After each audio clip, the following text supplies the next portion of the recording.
Welcome to North Dakota Hockey with Brad Berry alongside first-year head coach at UND, Brad Berry. I'm Greg Ankers. Coach, an exciting weekend with Dean Blais and the Omaha Mavericks in town. You guys came into this series as healthy as you've been all season long. That had to lead to some positive things going into the series matchup. Yeah, absolutely. I think it was the first time all year that we had just about everybody available to play this weekend, and we needed them. And I thought our guys did a really good job, and two very good teams going after each other this weekend. It was a series that featured the pace, the scoring that I think we expected from two teams that mirror each other as we go into Friday night. And in true Dean Blais fashion, he throws a first-year freshman goaltender Alex Blankenberg between the pipes. And important for your team to get some early shots, get some early opportunities, and 6 minutes in on the power play right off the face-off. This looks like just how you draw it up. Well, you know, they're very aggressive on their penalty kill, and I thought we did a good job of dispersing pucks into the right area. And very good execution, resulting in Rhett Gardner scoring a nice goal. Rhett Gardner back from injury. We also got to see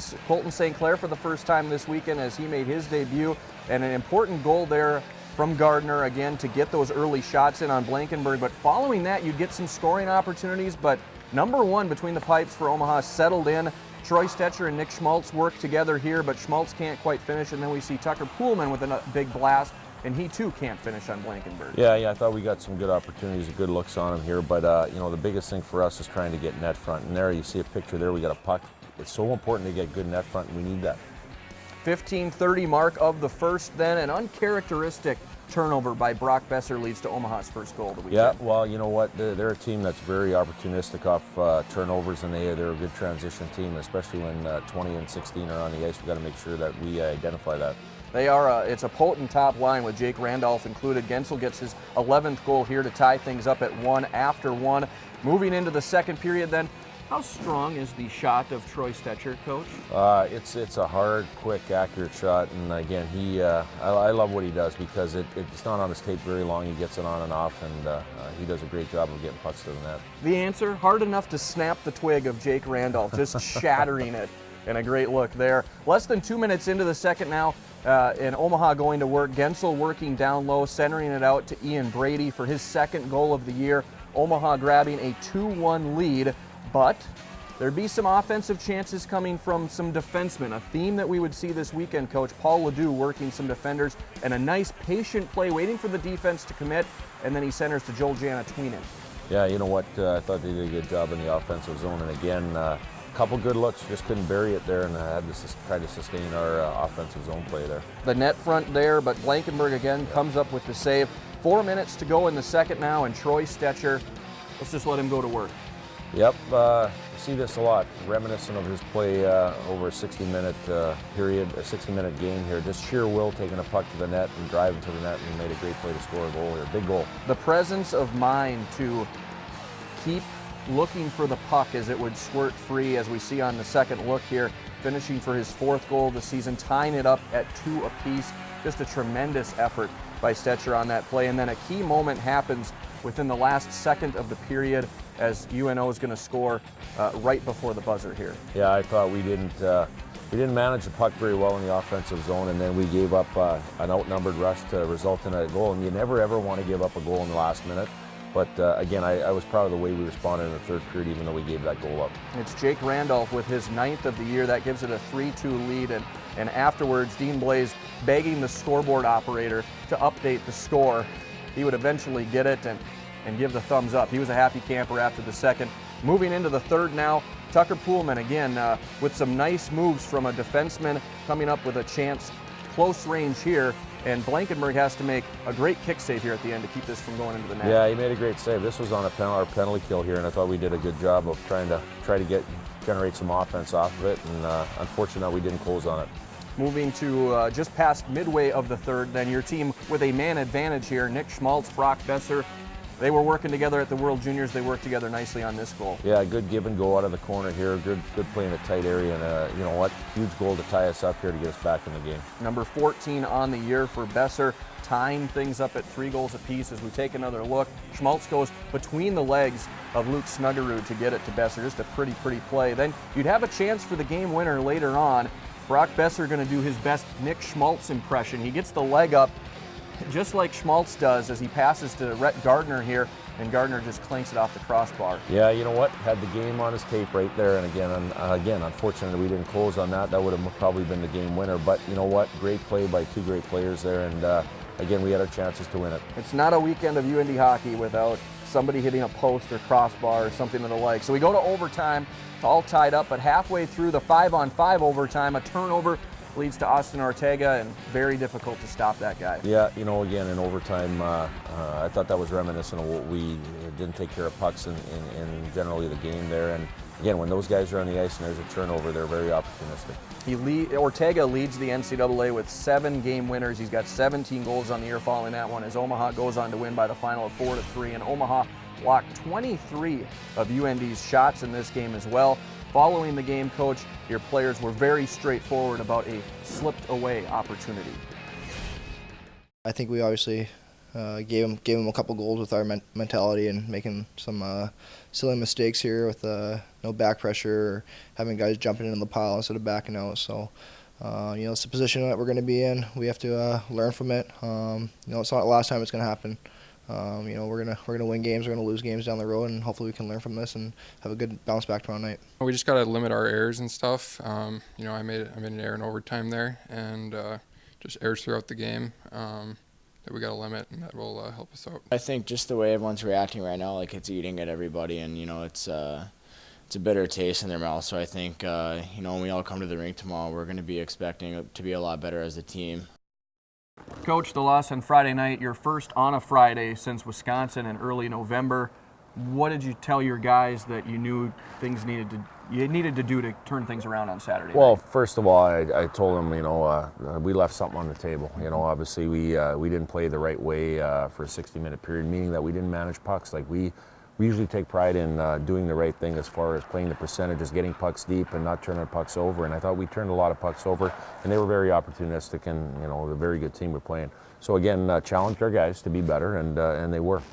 North Dakota would look to salvage a split on Saturday night. When Coach and I return, we'll take a look at Saturday night's highlights against the Omaha Mavericks. Don't go anywhere.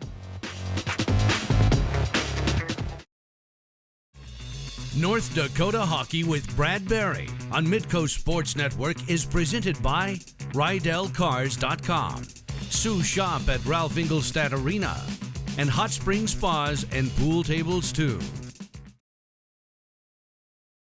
Welcome back. The Top 10 Showdown inside this very building between Omaha and North Dakota, continuing on Saturday night. Coach, let's go to the highlights. And Dean Blaze again mixing things up. He goes back to Kirk Thompson. Freshman goaltender Evan Wenninger out for this series, but strong presence by Blankenberg.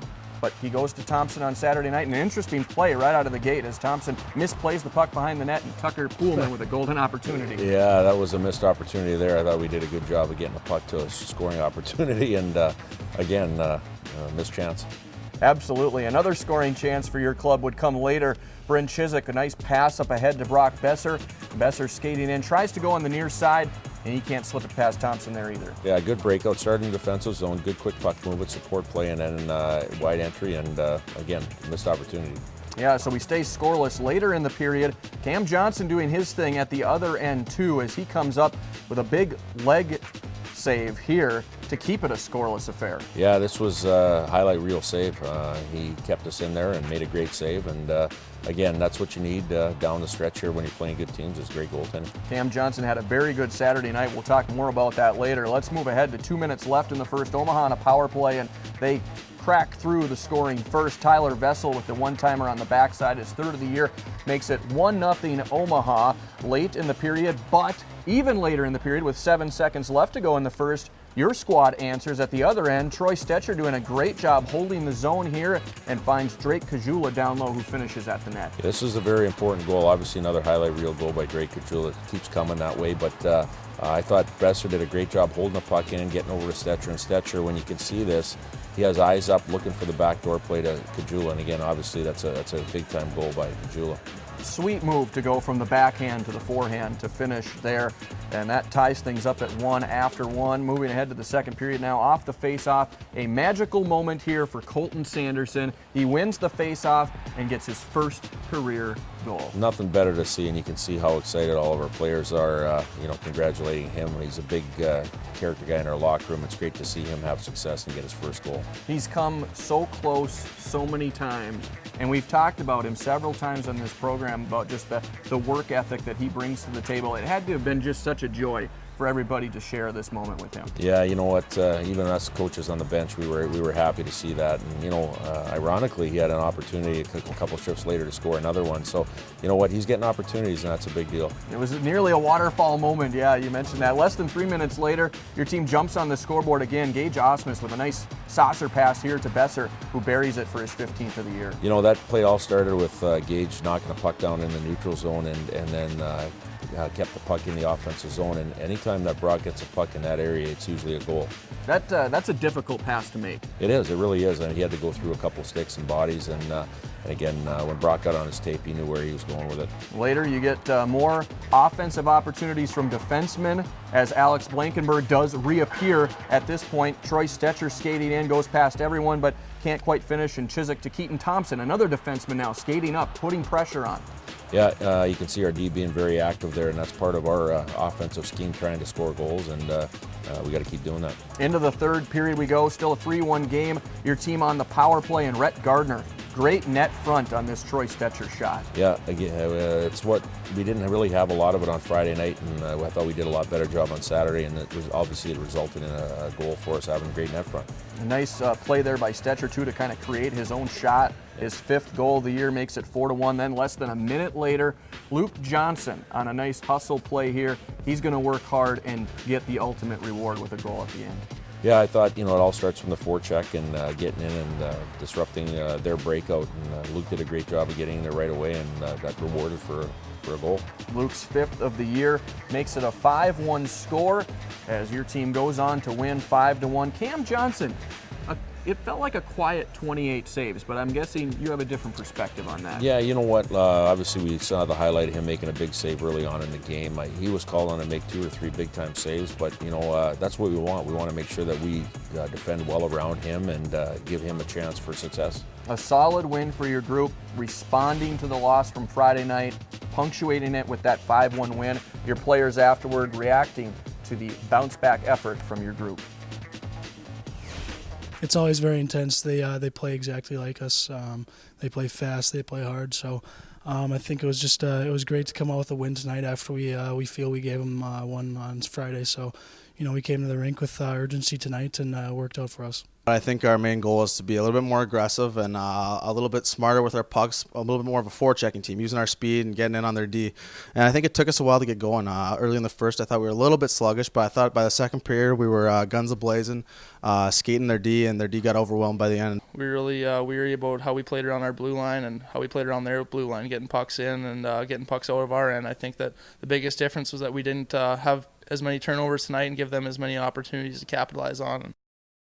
Coach, a great effort by your team to come back and pull out the victory on Saturday night. A key moment, though, came in the second period. Drake Kajula delivering a hit in neutral zone would leave the game with an apparent injury. What can you tell us about his status and his availability going forward? Well, first of all, getting back to Drake, that's the way he plays. I mean, he's a 200-foot player. He's got high-end skill, but he's got high-end compete too, and that's the way he plays. So, he got dinged up a little bit on that hit at center ice, and, obviously it's an upper body, and we want to make sure that he is, right going forward here. We'll go through all the therapy and the rehab that we can, and hopefully he won't be out too long for us. What does that do for your team offensively? Well, I think first of all, it gives opportunity for other players in that short term that he will be out to display their offensive skill, and we have that next man up mentality. We've had it all year. You look at Matthew Rinke going in the net early on in the year. He did a great job, and whoever's called upon is going to do the job. It's what we do here, and again, we hope he's not out for very long. But whoever's coming in, we'll do a job for him. Absolutely. Not unfamiliar territory for this group by any stretch of the imagination. Absolutely. All right, Coach will return in just a bit as we will preview this weekend series coming up. But straight ahead on the other side of this break, we review a special moment from Saturday night. North Dakota Hockey with Brad Barry on Midco Sports Network is presented by RydellCars.com, Sue Shop at Ralph Ingolstadt Arena, and Hot Spring Spas and Pool Tables too. Little did Colton Sanderson know when he stepped onto the UND campus as a freshman and selected number 26 for his jersey number that it would take that many games for him to score his first career goal. He did so in fine fashion on Saturday night. Here's a closer look at Sanderson's miracle moment. Oh, he's waited a long, long time for that. Colton Sanderson's first career goal. It's nice. We got such a great group of guys, and they're obviously excited for me, which is nice. And I don't know, it's just kind of more of a feeling of relief. If not anything, I've had a lot of chances this year and even other years past, and just hasn't quite gone in. So just more of a feeling of relief than anything, and couldn't help but smile a little bit and try to just keep my head down and let the guys pat me on the head and move on with the rest of the game. I've seen him go through some tough times being out of the lineup. I was there my freshman year. It's a hard thing to do, and he's been a little bit snake bitten, and I'd like to think I was the happiest guy on the bench from when that puck went in, and he deserves every bit of it, and I'm really happy he got the monkey off his back. Oh man, it was the whole bench. Was that Dusky? Like it was just unbelievable. You know, he's been so close so many times. He's had opportunities, and you know he was almost starting to lose faith. And it was just great to see him pop one, and it couldn't have been better. I think once it popped out there, I knew the goalie was kind of down, and obviously the rebound was kind of there, and I just tried to pull it around and put it in the general direction towards the net. I'll have to watch it again. I haven't really seen it, but I just kind of maybe blacked out. Even instinct took over and just tried to put it in whatever way I could, and luckily it went in. A special moment indeed. We're very happy for Sanderson as he notches his first career goal. We hope there's many more to come in his future. When he talked to us after nearly scoring his first goal against Alabama Huntsville, he admitted he was hoping that his goals, when they did come, would be meaningful ones. Well, a game winner, not a bad way to start for number 26. We're back with more right after this. North Dakota Hockey with Brad Barry on Midco Sports Network is presented by RydellCars.com, Sue Shop at Ralph Ingolstadt Arena, and Hot Spring Spas and Pool Tables too. For the second time this season, UND's Troy Stetcher has earned NCHC Defenseman of the Week honors. Stetcher registered 2 goals and 2 assists over the weekend and led a penalty kill unit that went 8 for 9. And for the third time this year, Brock Besser has been named the NCHC Rookie of the Week. Besser tallied 2 goals and 2 assists against Omaha. He leads NCAA freshmen with 25 points on the season. Following their split with the Mavs, North Dakota now sits at number 2 in the USCHO.com poll this week. The club's 19 wins are tied with Quinnipiac for the most in college hockey. UND holds steady in the pairwise entering this weekend as well, sitting in the number 3 spot. Other NCHC teams near the top include St. Cloud State at number 2 and Omaha at number 5. And in the race for the Penrose Cup, North Dakota sits 2 points behind the league-leading Huskies. And a reminder, if you have a question for head coach Brad Barry, you can submit them on Twitter using the hashtag AskCoachBarry, and we'll make sure the coach answers them right here on the show. Don't go anywhere. The coach returns to preview Colorado College next. North Dakota Hockey with Brad Barry on Midco Sports Network is presented by RydellCars.com, Sue Shop at Ralph Ingolstadt Arena, and Hot Spring Spas and Pool Tables too. Welcome back, Coach, as you continue preparations for this weekend series against Colorado College. We already know that the offensive end of things is going to change without Drake Kajula, but you're also going to be playing without Chris Wilkie. Yeah, you know what? 2 very good players that bring a little bit of offense to our group. But, like I said, it doesn't change the way we play within our structure. We have, the key to our team this year has been depth in all different positions. So, again, we'll count on that going forward. We have to make sure that we play well defensively again. And I think that's been a staple of our team as far as our play away from the puck to continue to be strong and keep working on our offensive game. The focus is always more inward in your preparation for each and every opponent. But as Colorado College comes into your building this weekend, this is a much different Tigers team than what you saw at the end of October. Yeah, you know what? They're a very young team, but they've grown together over the year here. And obviously they didn't play last weekend, so they're rested up. And in their last game, they beat St. Cloud at home in St. Cloud.